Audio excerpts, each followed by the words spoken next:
ইরানে হত্যার শিকার হয়েছেন ফিলিস্তিনের স্বাধীনতাকামী সশস্ত্র গোষ্ঠী হামাসের প্রধান ইসমাইল হানিয়া।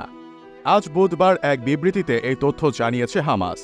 ব্রিটিশ বার্তা সংস্থা রয়টার্সের প্রতিবেদনে এই তথ্য জানা যায়।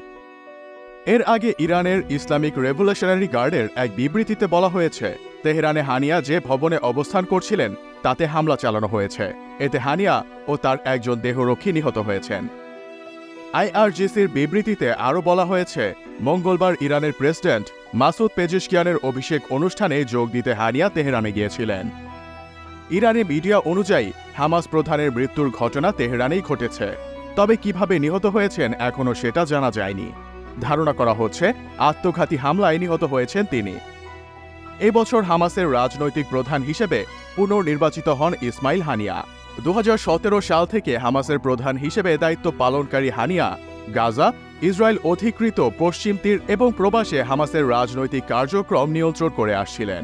গত 2 বছর ধরে তিনি তুরস্ক ও কাতারে বিভিন্ন সময় থেকেছেন। 58 বছর বয়সী হানিয়া হামাসের প্রতিষ্ঠাতা শেখ আহমেদ ইয়াসিনের ডান হাত ছিলেন। আহমেদ ইয়াসিন 2004 সালে একটি ইসরায়েলি বিমান হামলায় নিহত হন।